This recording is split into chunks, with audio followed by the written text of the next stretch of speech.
जय सिया राम। जय जय सिया राम। जय सिया राम। आवाज में तेज हो, ओज हो और साथ में भगवान राम की आवाज हो और साथ में आह्लादित है अयोध्या कविता संग्रह की परिचर्या हो और साथ में लोकार्पण हो, तो समारोह तो अद्भुत होना ही है। हम सबों के मध्य इतने विज्ञ, इतने कुशल, इतने तेजस्वी और श्रेष्ठ वक्ता उपस्थित हैं कि मुझे लगता है कि मैं क्या कहूँ। भाई अजीत जेएनयू में मिले थे, कार्ड उन्होंने दिया था कि दीदी आइएगा। हमने भी सोचा था कि आएंगे, लेकिन फिर फोन आया ब्रजेश जी का, वंदना जी आप कक्षा समाप्त कीजिए, आपको तुरंत जाना है। और फिर मैं यहाँ पर इतने विशिष्ट अतिथियों के बीच में मध्य में उपस्थित हो पाई। शायद आज भगवान राम को और सीता माँ को यही मंजूर था, यही विश्वास था और कहीं ना कहीं उनकी कृपा मुझ पर थी और शायद इसीलिए हम यहाँ उपस्थित हैं आप सबों के बीच में। बहुत सारी बातें हैं। मैं अपने मंचासीन अतिथियों का, जो मंचासीन विद्वज्जन हैं, उनको मैं प्रणाम करती हूँ और आप सबों को भी प्रणाम करती हूँ। और जो कुछ बातें हमने रास्ते में कहा, भाई आप कुछ कविताएं भेजिए, पीडीएफ में भी नहीं, क्योंकि हमें दिक्कत होगी, फिर बार बार खोलिए और कहीं से फ़ोन आ जाएगा। तो कुछ कविताओं को फिर भी हमने जल्दी जल्दी जेएनयू से यहाँ आने में हमने उसे पढ़ा और उस पर कुछ विचारों को साझा करेंगे। सबसे पहले मेरे साथ एक खास बात है कि मैं मिथिलांचल से हूँ, मिथिला से हूँ और सीता की धरती से हूँ और इसीलिए सहज ही मेरा अनुराग अवध वालों से होता है, राम की नगरी वालों से होता है और अयोध्या के प्रति होता है। इसीलिए मिथिला की होते हुए भी मेरा सिर जो है वो हमेशा झुका रहता है अयोध्या के लिए, भगवान राम के लिए। मैथिली में एक गीत हम लोग गाते हैं कि हमने जियब बिनु राम है जननी, हमने जियब बिनु राम, होइत प्रात ओहि बन जायब जहां भेटत सिया राम, कपटी कपटिन बसु जाहि नग्र में, आग लागे ओहि धाम, हमने जायब ओहि गाम। तो जहां राम और सीता होंगे हम वहीं जाएंगे, वहीं मेरा ठिकाना होगा, उन्हीं के चरणों में हमारा जीवन अर्पित होगा, समर्पित होगा और उन्हीं के लिए हम जिएंगे, उन्हीं के लिए हम लड़ेंगे, क्योंकि जो राम का नहीं होगा वो किसी काम का नहीं होगा।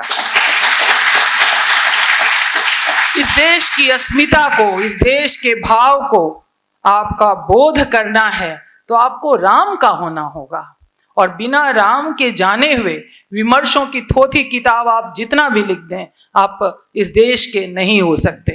पश्चिम से आई हुई क्रांति को स्वीकार करके विमर्शों की रचना करते रहे आप, लेकिन आप भारत के नहीं हो सकेंगे।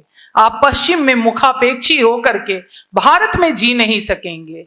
आपने इतनी कवायदें कर ली, इतनी कोशिशें कर ली, इतनी पुस्तकें रच डाली, विश्वविद्यालय पर ऐसे ऐसे आपने तमाम तरह के झंडे गाड़े, लेकिन फिर भी आप इस देश के ना हो सके। और समय आ गया है जब देश आपके विचारों को, उस तरह के खंडहर विचारों को निकालेगा और समय आ गया है कि आपको अपनी जड़ता को समाप्त करना होगा, क्योंकि आपको राम का होना होगा। आज का जो दिवस है, जैसा कि आदरणीय सर ने कहा कि 101 आज दिन एक साल और एक दिन आगे बढ़ गए हैं हम, जो हमें हमारी पूर्णता का बोध करवाता है, क्योंकि हम हमेशा शून्य में नहीं जीते हैं, शून्य के आगे कुछ न कुछ जोड़ते रहते हैं और हम शंख महाशंख पद्म महापद्म होते रहते हैं। उस भारतीय चिंतन परंपरा के हम सभी व्यक्ति हैं।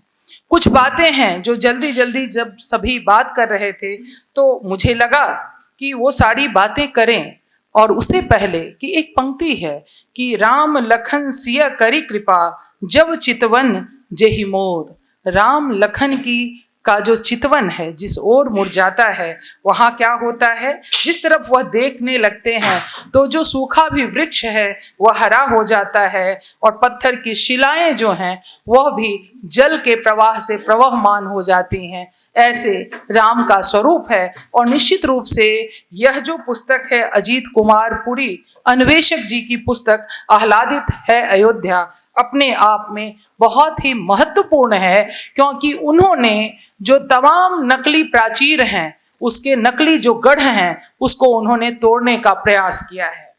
और इसीलिए जब गिद्धराज जटायु की वह कविता लिखते हैं, वह जटायु जो अरण्य कांड में आता है, तो भारतीय चिंतन की परंपरा को आप समझिए, जिसमें हम जटायु वृत्ति की अवधारणा की बात करते हैं। यदि देखा जाए तो जटायु वृत्ति उस वृत्ति की ओर हमें संकेत करता है जिस ओर हम किसी भी उग्रवाद और किसी भी प्रकार के आतंकवाद से लड़ने की अपेक्षा रखते हैं। और इस प्रकार से स्त्री पर किया गया कोई भी अनाचार और अत्याचार है तो भले ही वह पक्षीराज हैं, जटायु हैं, और वो लड़ते हैं। और इस प्रकार से जटायु का जो चित्र है, जटायु की जो अभिवृत्ति है, वह क्या है, किसी भी उग्रवाद और किसी भी आतंकवाद के खिलाफ स्त्री के पक्ष में करने वाला सबसे प्रथम व्यक्तित्व हम लेते हैं। और भारतीय मानस उसी जटायु वृत्ति का मानस है। और इसीलिए अयोध्या में जो राम मंदिर का निर्माण है वही जटायु वृत्ति का परिचायक है। आप जब देखेंगे, उन्होंने एक कविता लिखी है नालंदा के हत्यारे। हम सबों को पता है किस प्रकार से हमारे ज्ञान के आगार को, ज्ञान के भंडार को नष्ट किया गया। जब सत्ता कुछ नहीं कर पाती है तो क्या करती है, और जो आक्रमणकारी आते हैं जब वह बसना चाहते हैं, जब वो ज्ञान परंपरा को देख करके अभिभूत होते हैं तो क्या करना चाहते हैं, उसे खंडहर में तब्दील करना चाहते हैं, उसे जलाना चाहते हैं। क्योंकि आप देखिए, ये वही नालंदा है जहां कृष्णपाद आचार्य जैसे गुरु हुए, जहां सरोरुह वज्र यानी कि सरहपा जैसे आचार्य हुए, और उस नालंदा को उन्होंने जला दिया। और इसीलिए आप अपने पाठ्य पुस्तकों को देखिए जो पिछले कई वर्षों से चला आ रहा था, उसमें जो व्यक्तित्व आते थे और जिस तरह का वर्णन होता था, आज वाकई में जब मैं अपने नगरों का नाम बदलते हुए देखती हूँ तो मुझे गर्व की अनुभूति होती है, क्योंकि वह भारतीय परंपरा का हो, भारत का हो, वह आक्रमणकारी ना हो, वह घुसपैठिया ना हो, वह बाहर से आया हुआ वह व्यक्तित्व ना हो जो हमारी अस्मिता पर चढ़ करके बोले उसे निकालने का समय आ गया है। और अजीत पुरी जी अपनी इस रचना में उसी नालंदा के हत्यारों का जिक्र करते हैं जो कहीं ना कहीं उसी राष्ट्रीय भाव से परिपूरित है। जब वो किसान की बात करते हैं तो मुझे पढ़ते हुए लगा कि हम लोग ऑर्गेनिक थॉट की, हम लोग बार बार ऑर्गेनिक फूड की बात करते हैं, हम क्यों नहीं ऑर्गेनिक थॉट की बात करते हैं। हम आज दौड़ रहे हैं तमाम बीमारियों के बाद, तमाम पेस्टिसाइड के बाद, डाइक्लोफेमिक रिएक्शन के बाद, हम दौड़ रहे हैं कि कहीं से हमें अपने खेत का ऐसा फल मिल जाए, कंदमूल मिल जाए, ऐसी सब्जियां मिल जाए जो हमारे जीवन के लिए, हमारे शरीर के लिए अच्छा हो। आप ऑर्गेनिक फूड की तो बात करते हैं, आप क्यों नहीं ऑर्गेनिक थॉट की बात करते हैं। हम फ्रैंकफर्ट स्कूल की बात करते हैं, हम शिकागो स्कूल की बात करते हैं, हम जेनेवा स्कूल ऑफ थॉट की बात करते हैं। यह बात अच्छी है, पढ़ना चाहिए, लेकिन आपके पास जब कश्मीर स्कूल ऑफ थॉट है, जब कन्नौज स्कूल ऑफ थॉट है, जब काशी स्कूल ऑफ थॉट है, जब कांची स्कूल ऑफ थॉट है, जब मिथिला स्कूल ऑफ थॉट है, तो क्यों नहीं आप उसकी बातें करते हैं। आपकी पुस्तक इस ओर भी इशारा करती है। उन्होंने यूनिवर्सिटी और विश्वविद्यालय नाम से एक कविता लिखी है। उन्होंने बताया है कि हमारी भारतीय ज्ञान परंपरा क्या है, हमारे गुरु की परंपरा क्या है, हमारे गुरुकुल की परंपरा क्या है, हमें आश्रम हमारी परंपरा क्या है, हमारे मेले क्या हैं, उत्सव क्या है, जिनको उन्होंने किसी अंग्रेज ने यह कह करके तहस नहस कर दिया कि हम क्या है, मूर्ख हैं, हम कम पढ़े लिखे लोग हैं। और वो हमारी अभिव्यक्ति को, हमारी भाषा की स्वतंत्रता को छीन करके उन्होंने एक अन्य भाषा को हम पर लाद दिया, और हम मूर्ख इतने वर्षों से उसी को लादते हुए चले आ रहे हैं। और इसीलिए आप समझिए कुंभ का, जब हमारे पास कोई भी टेलीफोन और कोई भी मोबाइल और कोई भी इस तरह की चीजें नहीं थी, हमारी कंदरों में और गुफाओं में रहने वाले ऋषि मुनियों को चंद्रमा और सूर्य की गति को देख करके उनको पता होता था कि काल का समय क्या होगा, और वो जहां कहीं रहते थे, क्योंकि कुंभ कोई आज का नहीं है। कुंभ वहां पर हजारों वर्ष की परंपरा है, कुंभ में हजारों विचारधाराएं वहां पर पल्लवित और पुष्पित होती हैं। और ऐसे हमारे साधु संत जिनके पास ना कोई ट्विटर अकाउंट था, ना कोई गूगल था, ना कोई इस तरह की चीजें थी, और नक्षत्रों की आवाजाही को देख करके वो समझ लेते थे कि कुंभ लगना है, और वो आते थे और एक साथ एक जगह उपस्थित होते थे। यह हमारी भारतीय ज्ञान परंपरा है, जिसको लेकर के अजित पुरी जी ने कविताएं लिखी हैं। उन्होंने कश्मीर के बारे में, कश्यप का कश्मीर के बारे में उन्होंने कविता लिखी। आज 23 सुभाष चंद्र बोस का भी जन्मदिन है। आज आप ध्यान रखिए, 19 तारीख बहुत बीता नहीं है, जब गांदरबल में हमारे पंडितों की हत्या के बाद, कश्मीरी पंडितों की हत्या के बाद उनको वहां से निकाला गया था। और ऐसे समय में जब पुरी जी यह कविता लिख रहे हैं, तो मुझे नमस्ते शारदे कश्मीर पुरवासिनी का ध्यान आता है। हमारी ज्ञान परंपरा की भी जितनी भी, मैं काव्य शास्त्र पढ़ाती हूँ, भरत मुनि का नाट्य शास्त्र हो, आनंद वर्धन हो, जितने लोग हो, दंडी मामा, पूरे कश्मीर ने हमारे मस्तक को ऊंचा रखा है। और उस कश्मीर की बातें करते हुए वो लिखते हैं, जगत गुरु शंकराचार्य को भी अपने विचारों को बदलना पड़ा था, और शक्ति की आराधना को जो वह स्वीकार नहीं कर रहे थे, तो वहां पर वो कहते हैं, तब वहां पर कहते हैं ब्रह्मम सत्यम जगन मिथ्या, और इसकी बात करते हैं, और वहां पर सौंदर्य लहरी की रचना करते हैं, क्योंकि वो शिव स्वरूप में विचार करते थे। और तब भगवती आती हैं, भूख से बेहाल हैं, क्योंकि उन्हें अजीर्ण हो गया है, और तब वो इतने कमजोर होकर के, श्लथ होकर के पड़े हुए हैं, और भगवती वहां पर कमर में दही लेकर के, दही का मटकी लिए हुए खड़ी हैं। वो कहते हैं कि थोड़ा सा पिला दो, दे दो, शक्ति नहीं है। कहते हैं कि तुम शक्ति नहीं है, तुम कहते हो शक्ति की आवश्यकता नहीं है, और शक्ति की बात करते हो कि देह में शक्ति नहीं है। तुरंत क्लिक कर जाता है शंकराचार्य को, और तभी वो लिखते हैं ब्रह्मम सत्यम जगन मिथ्या, और सौंदर्य लहरी की वो रचना करते हैं। इस जब लीला रब्द स्थापित लुप्ता अखिल लोका, इसकी बातें वह करते हैं, और कश्मीर की देवी स्वरूप में वो व्याख्या करते हैं। सिर्फ ललद्दी की का वह देश नहीं है, क्योंकि भगवान कृष्ण ने कश्मीर को स्त्री देश कहा है, कि जब हम स्त्री विमर्श की बातें करते हैं, तो न जाने पश्चिम से हम किस किस को ले आते हैं, जो सिर्फ भौतिकवादी विचारधारा का और आर्थिक आजादी का और देश की आजादी की बातें करते हैं। आप यदि कश्मीर को पढ़ेंगे, तो चूंकि समय कम है, आप यशोवती को पढ़िए, आप सुगंधा देवी को पढ़िए, आप दिद्दा को, कोटा देवी को पढ़िए, ईशाना देवी को पढ़िए, आप वाकुशटा को पढ़िए, आप श्रीलेखा को पढ़िए, आप सूर्यमती को पढ़िए, आप कल्हानिका को पढ़िए, आप सिल्ला को पढ़िए, चुड्डा को पढ़िए, लक्ष्मा को पढ़िए, और बीबी होरा को पढ़िए। तब आपको पता चलेगा कि भारतीय जीवन दर्शन और स्त्री का स्वरूप कैसा है, कितना विराट है। हम सभी लोक माता अहिल्याबाई होलकर के भी जन्मशती समारोह, हम लोग 300 वर्ष पूरे होने के क्रम में उनको भी याद कर रहे हैं। इसीलिए जब हम याद करते हैं उनकी कविताओं को, और उनकी कविता जो कश्मीर के नाम से है, तब हमें माता अहिल्याबाई होलकर का भी याद हो आता है, हमें रानी रासमती का भी नाम याद आ जाता है, हमें माता शारदा का भी याद हो जाता है, क्योंकि जिन्होंने भारतवर्ष को बनाने के लिए, भारत के नायक के निर्माण में उन्होंने अपनी आहुति दे दी थी।